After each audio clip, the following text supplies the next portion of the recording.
আজকে আমরা বেরিয়ে পেয়েছি কাঠপাট্টি থেকে চেন্নাই উদ্দেশ্যে। আমরা যাব চেন্নাই মেরিনা বিচ ঘুরতে।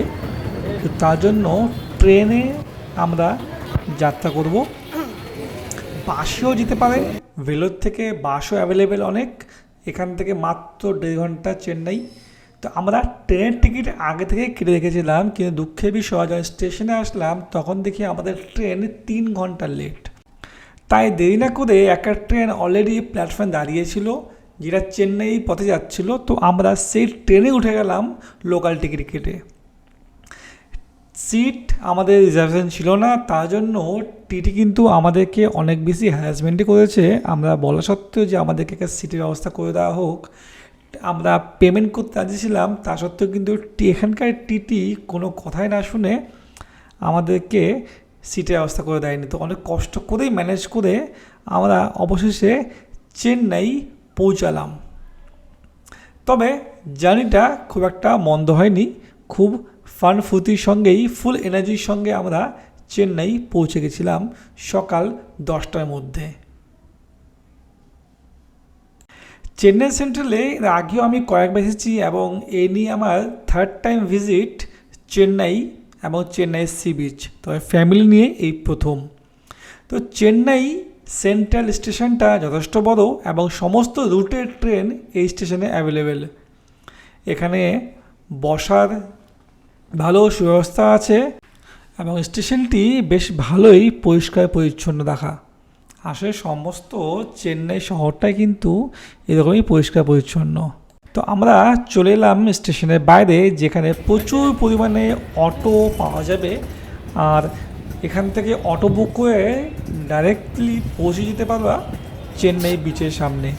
তো আমরাও একটা অটো বুক করলাম, যার জন্য আমাদের কাছ থেকে চার্জ করা হলো মাত্র 120 টাকা। আমরা সবাই অটো করে বেরিয়ে পড়লাম মেরিনা বিচের উদ্দেশ্যে। আমি এর আগে আরও 2বার মেরিনা বিচে এসেছি, মানে চেন্নাইতে এসেছি, কিন্তু তখন মেরিনা বিচের সামনে কোনো পার্ক ছিল না। আর এবার এসে দেখি একদম পুরো চেঞ্জ হয়ে গিয়েছে। আমি ফার্স্ট ভিজিট করেছিলাম মেরিনা বিচ 2008 সালে, তারপরে 2011 সালে এবং 3rd টাইম এবার 2025।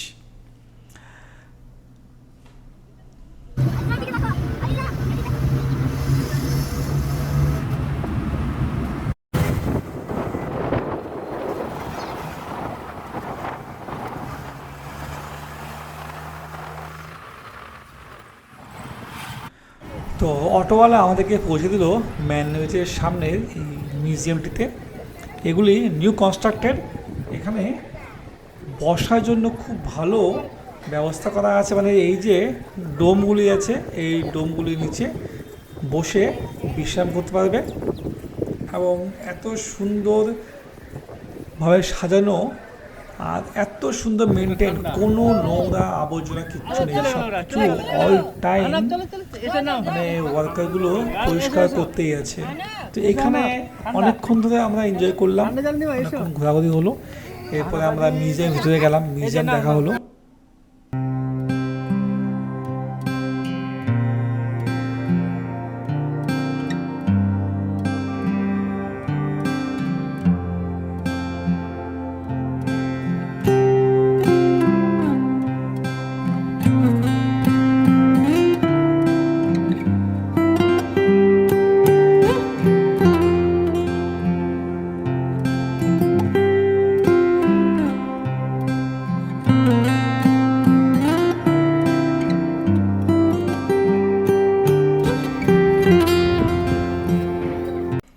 এই মিউজিয়ামে ঢুকতে কিন্তু টিকিট কাটতে হয় টাকা দিয়ে, বাট আজকে কোনো এক কারণে এটা ফ্রি করে দেওয়া হয়েছিল। আর এই সম্পূর্ণ মিউজিয়ামটা গেট থেকে শুরু করে নিয়ে সম্পূর্ণটা আন্ডারগ্রাউন্ড।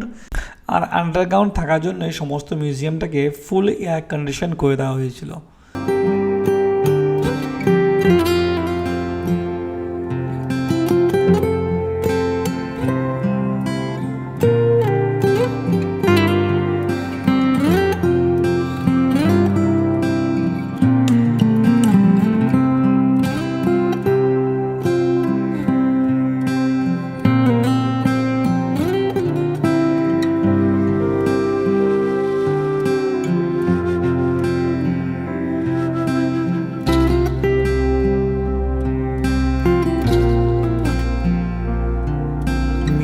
থেকে যখন বাইরে বেরোলাম তখনও বোঝা যাচ্ছিল কতখানি গরম বাইরে। এখন সময় 11:30, আর আমরা কিছুক্ষণের মধ্যেই এবার চলে যাব বিচে। কারণ কি, এখানে একা মন টিকছে না, বিচের একদম সামনে এই পার্কগুলো তৈরি করা হয়েছে।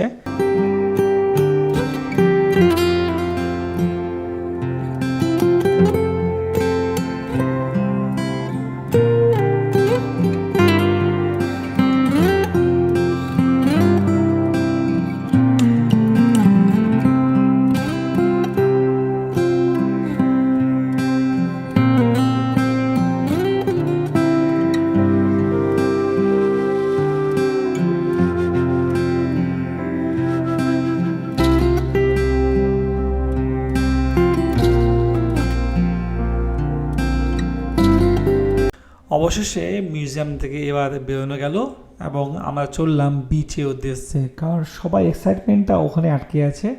এত দূরে আসা হয়েছে বিচের জন্য, মিউজিয়াম কেউ দেখতে চাচ্ছিল না। তবুও আমি চিন্তা করলাম যে এখন এসেছি যখন, তো একবার অবশ্যই ভিজিট করাটা উচিত। তো এই হচ্ছে বিচ। রাস্তার উপর থেকে দেখা যাচ্ছে দুটো রাস্তা আছে, একটা হচ্ছে মার্কেটের পাশ দিয়ে এবং একটা হচ্ছে মার্কেটের ভিতর দিয়ে। তো আমরা আগে মার্কেটের আউটসাইড দিয়ে এন্ট্রি করলে বেরোনোর সময় আমরা যে মার্কেট বলতে কি দোকানপাট যেগুলো আছে সেগুলো মাঝখান দিয়ে আমরা বেরোনোর সময় বেরিয়ে আসব। বিচে যাওয়ার জন্য যে রাস্তাটা আছে এটা কিন্তু সম্পূর্ণ বালির উপর দিয়ে হেঁটে যেতে হবে। শুরুতে এটা সহজ মনে হলেও যত আগে যেতে থাকলাম তত কিন্তু এটা কঠিন কতখানি সেটা বোঝা যাচ্ছিল। কারণ এক তো ছাদ বলে কিছু নেই, খোলা আকাশের নিচে হাঁটছি আমরা, প্রচণ্ড রোদ, মানে খালি চোখে তাকানো যাবে না এতখানি রোদ। আর তার মধ্যে এই বালির মধ্যে হাঁটা কিন্তু খুবই কঠিন। তো সবার হাঁটতে অনেকখানি কষ্ট হচ্ছিল, এক তো রোদ, তার মধ্যে বালু, মানে হাঁটা যাচ্ছিল না, দৌড়ানো দূরে কথা। কিন্তু বাচ্চাদের মধ্যে এক্সাইটমেন্টটা আলাদা রকম ছিল। বাচ্চাটা কিন্তু ওই রোদের মধ্যেও মানে ফুল এনার্জির সঙ্গে হেলে চলেছে বিচের উদ্দেশ্যে। কারণ প্রথমবার অবশ্যই দেখার মজা আলাদা। তো ওদের এক্সাইটমেন্টটা এই জন্য সব থেকে বেশি ছিল। আলিজা আর রনক এরা প্রচণ্ডভাবে এক্সাইটেড ছিল দুজনে। বিচ পর্যন্ত কত তাড়াতাড়ি পৌঁছানো যায়।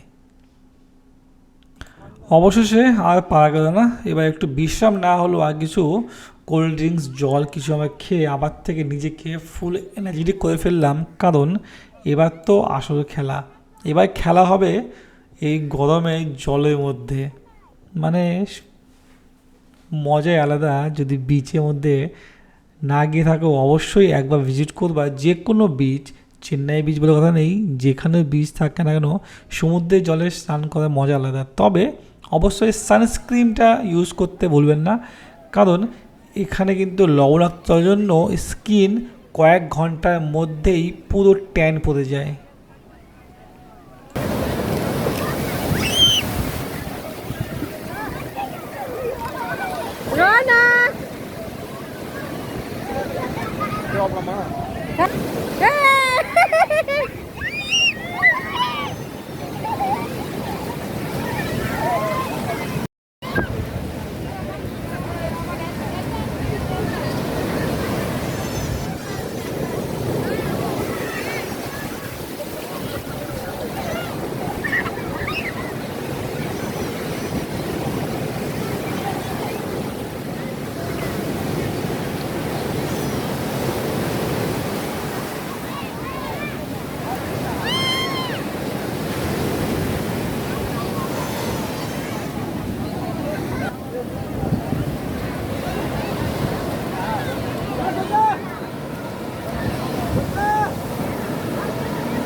Okay, it is Chennai Marina Beach.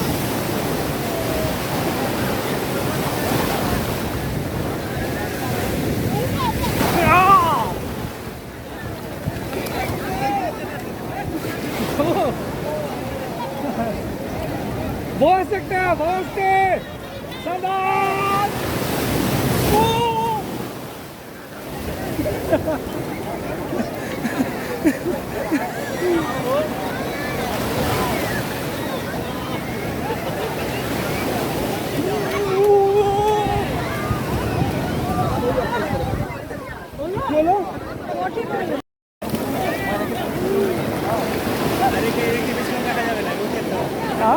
हाँ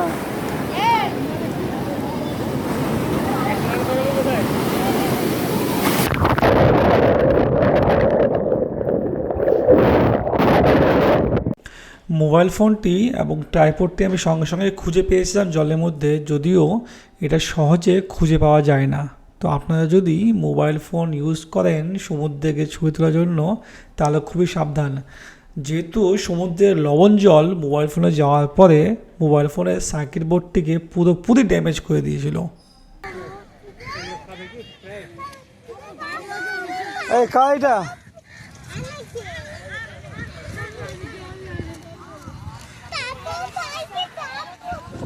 থামো। So one piece this one piece this one.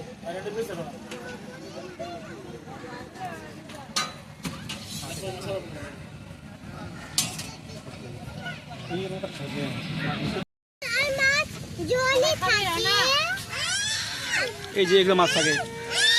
এই দে না দে। ইয়েস এই মুখে দিচ্ছিস কেন?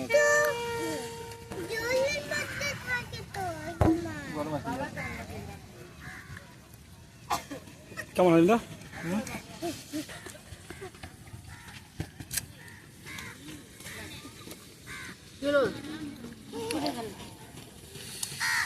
দেখে নাও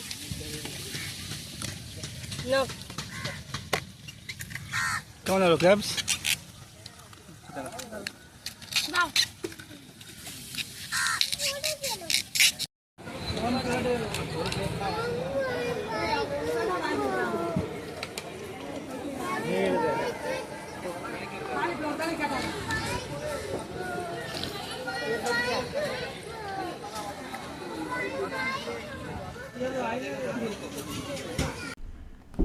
এই যে আমি এই মার্কেটের কথা বলছিলাম, মানে এই দোকানপাটগুলো আছে, এটা একটা রাস্তা। আমরা গেছিলাম ঢোকার সময় ভেতর দিয়ে, বেরোনোর সময় এই দোকানপাটের মাঝে রাস্তা দিয়ে তখন বেরোনো হলো। আর বেরোনোর সময় সবাই এনার্জি লেভেল একদম লো, মানে কেউ আর হাঁটতে পারছিল না। যা এনার্জি ছিল বিচে সমস্ত এনার্জি শেষ করে দেওয়া হয়েছে। তো অনেক কষ্ট করে সবাই বেরোলাম ওখান থেকে, এবং বেরিয়ে আমরা সোজা চলে গেলাম স্টেশনে, কারণ আমাদের ট্রেন ছিল সন্ধ্যা 6টার সময়। বিচের সামনেও অটো পাওয়া যাবে। এই অটোগুলো কিন্তু রিটার্ন করার সময় ভাড়া বেশি চার্জ করে। শেষে আমরা 150 টাকা পে করেছিলাম স্টেশন পর্যন্ত আসার জন্য, এবং ট্রেনে উঠে সবাই এত টায়ার্ড যে সবাই ঘুমিয়ে পড়েছিল প্রায়, অনেক কেউ আর থাকতে পারছিল না সামলে, শরীর এত ক্লান্ত। বিশেষ করে আমাদের যেহেতু সমুদ্রে স্নান করেছি, স্নান করে শরীরটা প্রচণ্ড টায়ার্ড এবং গোটা গা চিটচিট করছিল, যেহেতু লবণাক্ত জলে স্নান করা হয়েছিল। বাড়িতে গিয়ে ভালো মতো ফ্রেশ করে স্নান করতে হবে। তো এই ছিল আজকে আমাদের ট্যুরটা সত্যি খুব সুন্দর হয়েছে, খুবই এনজয় করা হয়েছে। কিন্তু দুঃখের বিষয়, একটা ছোট্ট ভুলের জন্য আমার মোবাইলটা নষ্ট হয়ে গেল। এটাই খুশির যে ভিডিওগুলো আমি পেয়েছি। আর এই যাত্রাতে এটাই শেষ ভিডিও।